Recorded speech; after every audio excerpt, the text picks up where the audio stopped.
கர்த்தரை தெய்வமாக கொண்டோ இதுவரையில் வெட்கப்பட்டதில்லை.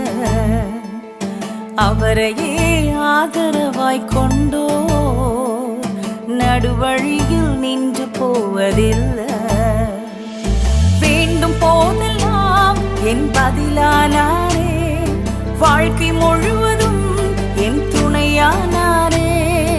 ஜெபிக்கும் போதெல்லாம்